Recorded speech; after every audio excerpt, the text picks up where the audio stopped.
I'm going to call the Municipal Building Commission meeting of November 2nd, 2022 to order. We don't have to do a roll call, but for the record, Ed Stanton, Jackie Romanicki, Gail Clark, Jerry Freecott, Andrew Acosta, Jay Allard, and I am present, so that makes for a quorum. We have our staff person, Jeremy Stoll, with us, and we do not have our clerk of the works or our architect available, correct? Correct. Okay. First order of business is that we have minutes from September 7th. They've been distributed. Other than changing the word agenda to minutes, all in order? And the October 5th minutes. Well, we'll do that in a moment. Oh, you could do two different votes. I was going to do them One separately. at a time. Right, not that it's not a roll call vote. Got it. Okay, so you want to move to approve? Yes, please. And Second. Gail, will you fulfill Yeah. Terry's role this evening? Second. Making a guest appearance as Terry DeSisto as Gail Clark. Any discussion? All those in favor? Aye. Any Aye. opposed? Motion carries. Now let's do the same thing for October 5th. What time did we call the meeting to order on October 5th? What does Oh. it say? I think we called it to always order 5:30. 5:30. 5:30? So with that amendment, is there a motion? So moved. Second. Any discussion? All those in favor? Aye. Any Aye. opposed? Motion carries. All right. Before we pay any, well, actually, we have the library bill. What's the story with the library? So this is the final rec from the contractor. We've gotten all closeout documents, all warranties, all O&M manuals. So the contractor had $3,000 outstanding on their closeout portion of the requisition. The requisition was signed by the contractor July 17th and was signed by the architect October 25th. So we've been having a difficult time tracking down our architect, getting her to sign off on the final $3,000. We had already released retainage after we got to substantial completion. So unclear to me what the actual holdup was from the architect side, but this is the final rec from the contractor. Did they solve the problem of those cold rooms? Yes. There was some user error, and the library, I'll have to check with Amy where we're at, but the library was procuring just those little plastic lock boxes to put over some things, but in the last heating and cooling cycle, they haven't had the temperature problems. Good. Okay, so when we get to the bills, that one will be in order, right? Correct. Okay. Why don't you talk about the COA feasibility study? Certainly. So, as you all are aware, our director's resignation is imminent, our final day is imminent. Our assistant director also resigned. So we pushed Abacus, the consulting firm doing the study, from the October to November meeting. Give them a little more, give the current director a little more time to answer the questionnaire that we had. Hopefully we've been doing interviews for the director position, so hopefully possibly have somebody on board for this meeting.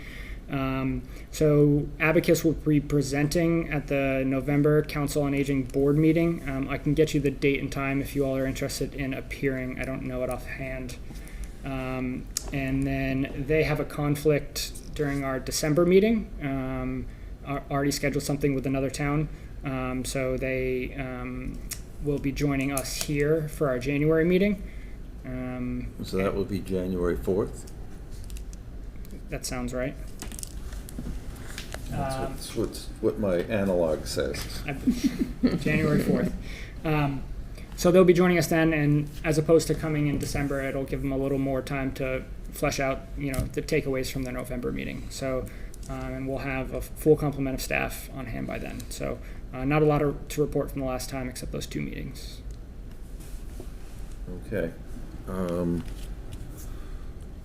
Then, how about the building inventory study? That's next up the agenda. Yeah, so I spoke with Russo Bar a little while ago just to get a gut check on what we could possibly consider, or what I should consider for a budget for a study like this. We have somewhere 33, 35 municipal-owned buildings that I think should be covered under a study like this. To backtrack a little bit, this municipal council in July revised the ordinance relative to NBC that says each year this body is to present a report on the state of municipal buildings. So I envision this to be a big lift on the front end, and then every year for a few years refresh the report, and then every couple of years after that do another big report. And this will help inform our capital improvements plan, help inform kind of a long-range, bigger picture for the city. Rather than knowing about issues after they become issues, we can kind of see where we think issues are going to be in the next capital cycle. Instead of waiting for the boiler to break down, we should know that it needs to be replaced X number of years in the future. Instead of waiting for the roof to leak like crazy, we know that, the roof is 20 years old, and within the next 5 years, it's going to have to be replaced. Those kinds of things that would help the mayor and council, have a good plan, and also some better numbers, because, and I'm not criticizing anyone here, but department heads are good at figuring out that a truck is going to need to be replaced and what it's likely to cost, but figuring out when a roof needs to be replaced and what it's likely to cost is not generally within their expertise. So we are sending a funding request. So the municipal council voted the tax rate shift last night, so I didn't want any free cash related business pending, because then it needs to get reported on our tax recap, and it can kind of screw things up with DOR if there's pending free cash business before we submit our recap. So all free cash communications are going down on the next, or all free cash requests are going down on the next communication, November 15th. So the memo's already written. How we put it into a fund or continuing appropriation or any of that, I have to figure out. But I'm requesting $185,000 for this study. And then on a yearly basis, as part of my annual budget, I'll request a much smaller amount of money to provide the refresh that I was talking about. Good. We look forward to undertaking this study. We will not be able to provide the answer for January of 2023. We will absolutely not. But we can, whenever it's done, we can present it, and then in January 24, we can do the first update, right? Yeah, my hope right now is that we can do this, complete the study, if not in whole, at least in large part, by the end of fiscal 23. And then, so if we finish in March or something, and then we can do a small refresh, if at all, depending on when we finish totally, in November, December, and then present in January. Anybody have any questions on that? I did. So this report will prioritize items that need to be done on certain. Yeah, so it will Areas and whatnot. look at roofs, windows, masonry, HVAC, that sort of thing. Like Jack had said, for roofs 15 years old, we can put it on our radar that, in 10, 15 years, this is going to need to be replaced. But if the report also comes back and says this boiler is only 7 years old, but it has problems X, Y, and Z on it that you're going to need to address. So yeah, it will be, I'm hoping, pretty comprehensive in nature. And like I said, I took our list of insured buildings and called it for things like pavilions or gazebos or whatever, and just looked at, municipal government facilities where we have things or people. Yeah, and hopefully there'll be nothing relating to the new high school. That's included in the report as well, in Well- the assessment? Yeah, I haven't written the scope yet. I would probably, just to save the dollars, probably exclude it from the first one, but that's up for debate. But, Hyman Fine and Hill Roberts are 40-odd years old, right? Yeah. So that will be one of the interesting things that the city will face is how much money do you want to spend on rehabbing those buildings over the next 10 or 15 years as opposed to just replacing them. And I would hope that a report like this would help inform the mayor and council as to, those kinds of things. I mean, we just spent $500,000 on roofs and most of it probably relating to the fire headquarters that we want to replace. So, it raises that question of, if we plan properly, will we not waste money on buildings that we don't need anymore? Mm-hmm.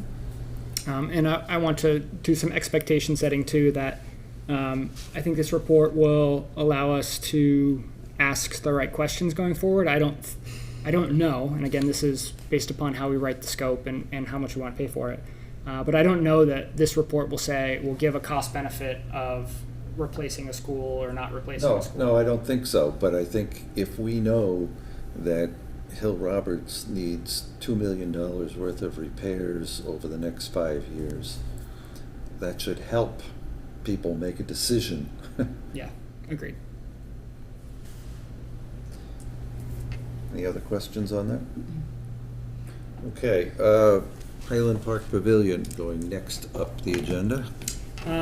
So beginning of the fiscal year, I sent down $75,000 as a seed money request to refine the plan at the request of municipal council to have a more refined plan. It hasn't been brought up for a vote at all.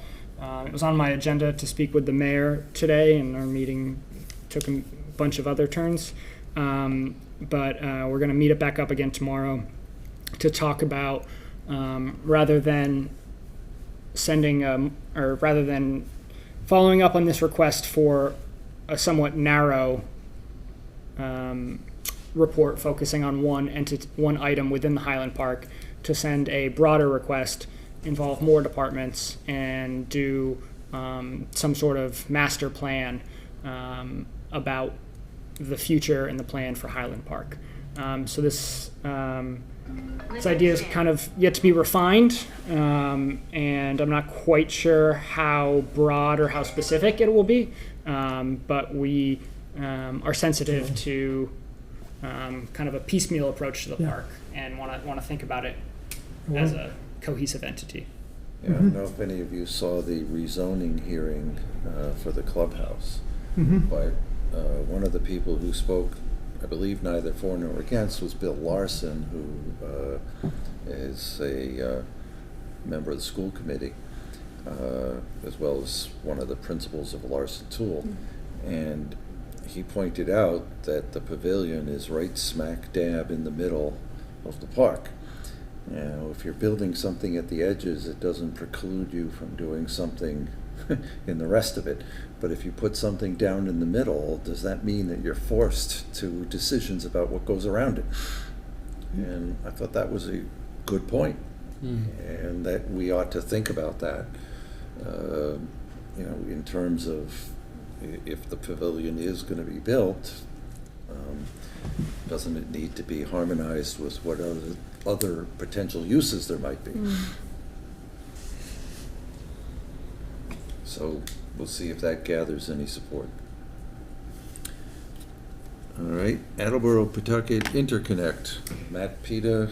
Yeah, so not a lot of movement here either. So I got, not even between last meeting and this, before even last meeting, kind of a defined scope and narrative from the water department. And then we have both followed up with CDM Smith to say, let's sharpen the pencil on our number. What is it that we should be asking for?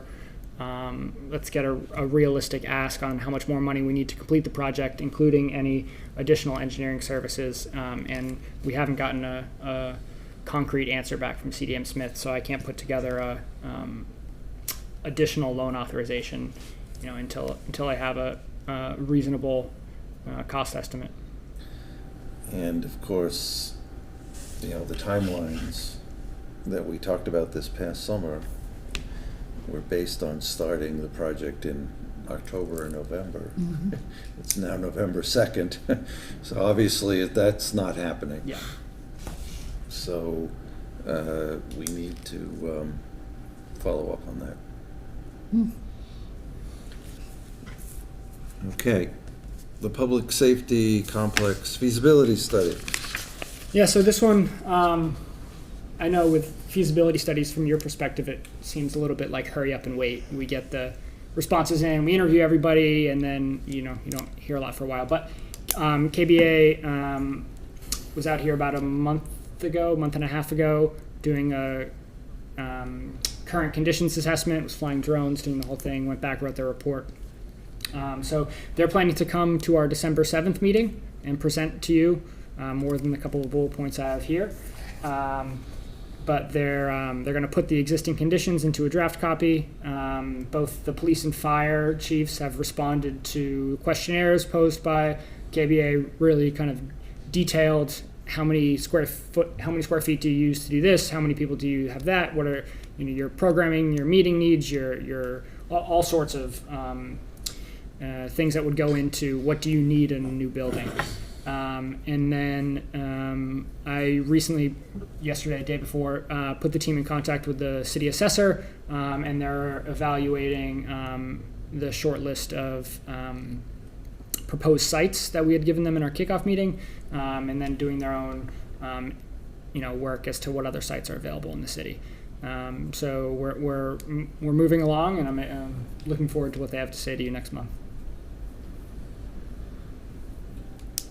Any questions there? Nope. Okay. Now, to the highlight of the evening, the gym floors at the elementary school. Yeah, so we were ready to issue substantial completion in the second, for the second building, and there are issues seemingly with a subfloor. There are some small bubbling, I wouldn't quite call them heaves, but there's some undulations. Waviness, yes, to the floor in ways that is not to specifications. This was pointed out this morning by Mark Zawatsky, our clerk of the works. The architect went out and took photos, wrote a short report, and revised their punch list and sent it over to the contractor this afternoon, who this afternoon said they will review with the operations team and get back to us shortly.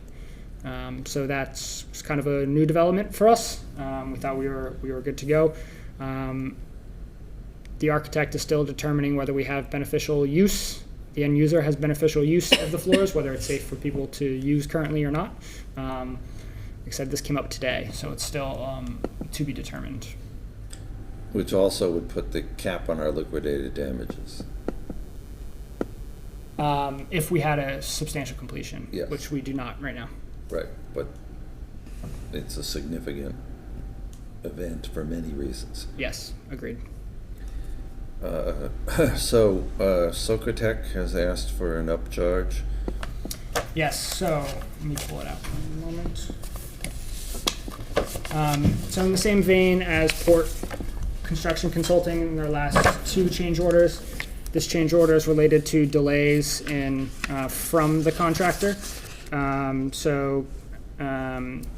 Coordination, additional contract administration.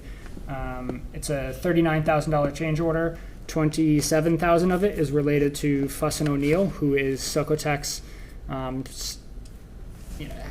not hazardous materials, like testing subconsultant. So after the repeated failures of air quality monitoring, we had to go back to Fuss & O'Neill, and this retesting wasn't considered in the proposal. So those costs from Fuss & O'Neill and then the administrative markup from Socotec are being passed on through here. And in the same vein as the port change orders, we'll be exploring what option is best for the city in terms of assessing these upcharges to make sure that the contractor in one form or another is liable for them, since it was the delay of the contractor which incurred these charges.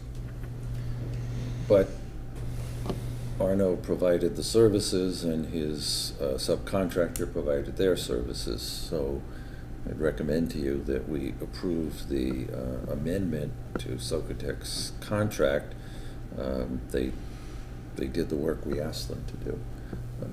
Getting reimbursed for it from the contractor will be step 2.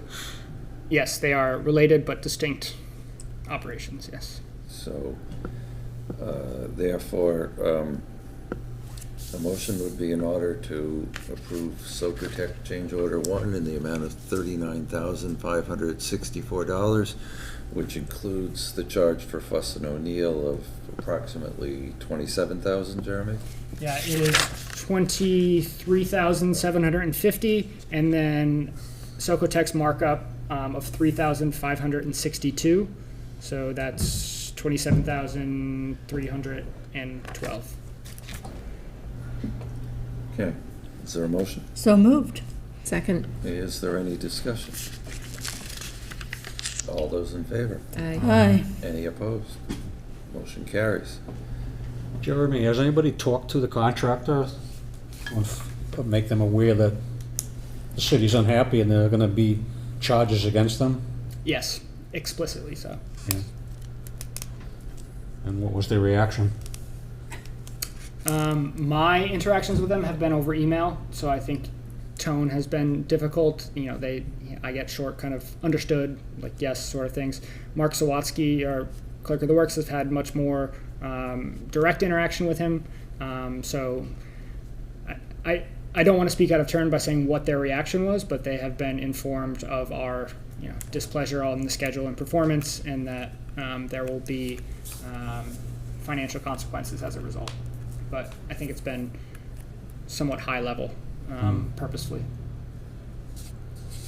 Yeah. And how much of that the general contractor can try and push off on the subs, that's between them. Yeah, that's exactly. Our contract is with FJ Roberts. Right. Okay, so we have a bill for the gym floors for Port Consulting for $14,850.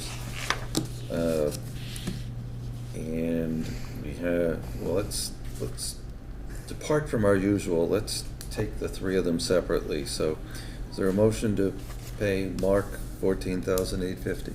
So moved. Second. Is there any discussion? All those in favor? Aye. Aye. Any opposed?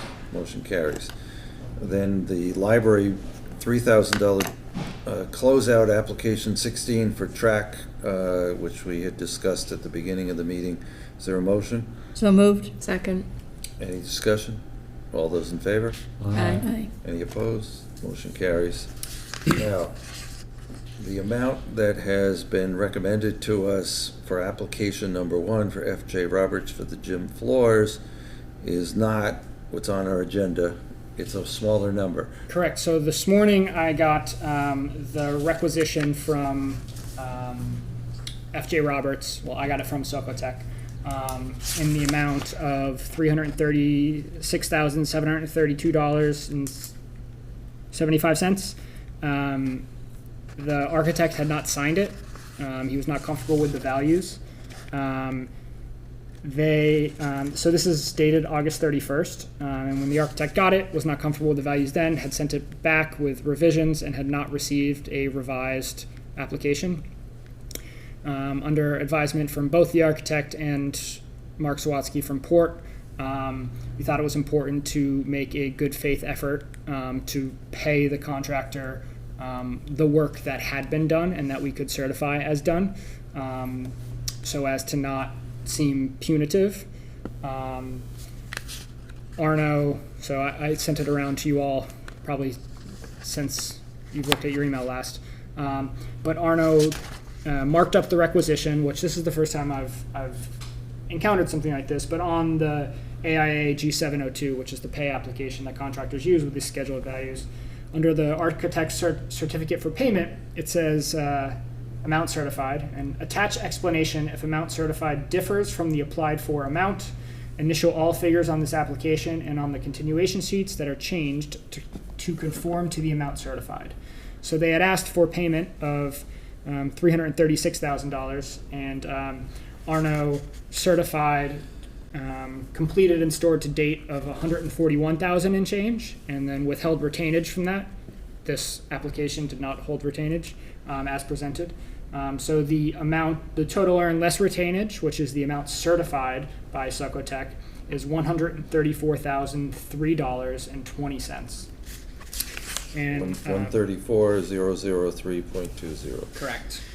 And then the architect went through the schedule of values and marked up what was certified as complete, zeroed out a whole number of things. The biggest charges in here at 130,000 of the 141 are for the hazardous waste demolition and disposal through Clean Harbors. That did happen. It was demoed, removed, and trucked off. The architect has withheld 10% for those Clean Harbors lines because we have not received certified payroll related to it. But the amount certified by the architect, and I've confirmed that when we get application 2, the summary information will reflect the amount certified, and the continuation sheets for application 2 will reflect the amount certified. So the architect, the OPM, or clerk of the works, and myself are recommending payment of $134,003.20. Is there a motion?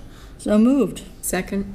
Is there any further discussion? I got a question on you were saying certified payroll has been received from Clean Harbors, Has not been received from Clean Harbors. and Clean Harbors looks like that's the largest portion of this requisition for 65,000 at one school and Same at the other.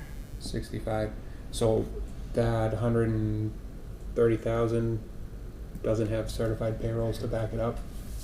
Right, because those costs related to Clean Harbors are largely not labor driven. They're the Disposal. when they like tip it, yeah, that kind of stuff. The transportation fees, that kind of thing.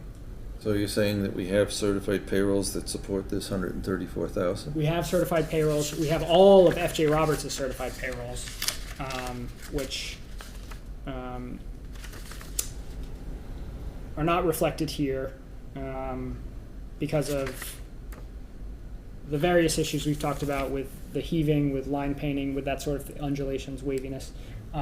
So the architect was not comfortable certifying any of those, regardless of certified payrolls or not. But the part that he was comfortable with was Clean Harbors with that 10% holdback. And then 10% holdback on the amount certified, and then there's a 5% retainage on the amount certified. So it's the total holdback in terms of money going out the door is more than 10%. And we're saying that the work we're going to pay for or approve, say this project goes even further south than it already is this work that if we had to start over would have to be paid for again That's a good question. with another contractor? Yeah, so I think, first of all, Hyman Fine was completely done and accepted, Okay. right?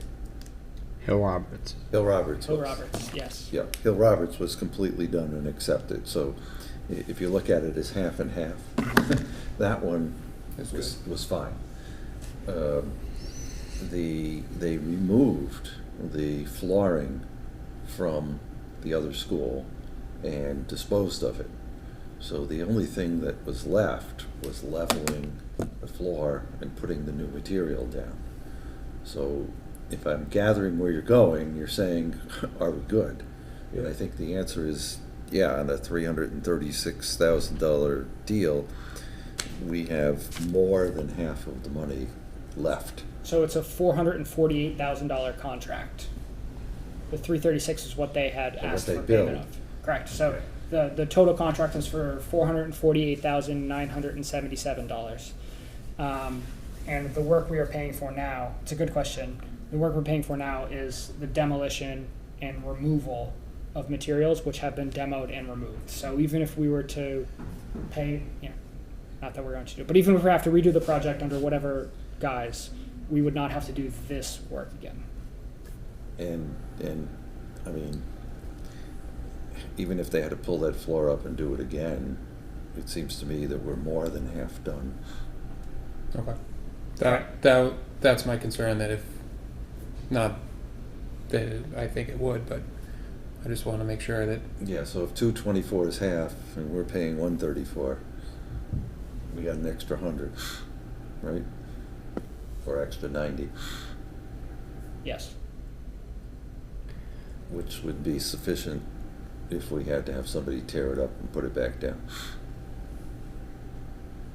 okay. Question: due to the amounts that are certified being relevant to the disposal of the hazardous waste and whatnot, when payments made by the city, does that money have to go to that subcontractor, or is that something that they can just? That's between them. I That's got you. their Okay. business. And the good news is that if the sub doesn't get paid, they don't have the right to lien a municipal building. Okay. Their remedy is to go against the payment bond that the contractor filed. Okay.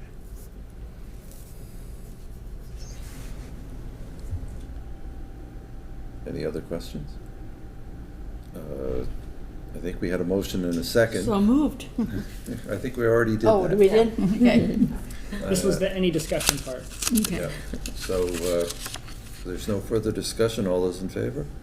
Aye. Aye. Ringing endorsement. Any opposed? The motion carries. Okay, so unless anybody has anything else, our next meetings are 12/7 and 1/4. And the school building meeting in November is the 16th, and in December it is the 14th.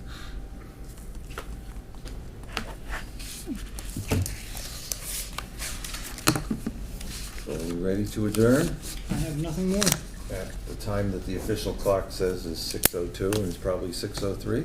I watched the 6:03. So moved. Second. Oh. All those in favor? Aye. We are adjourned. So we get turned over.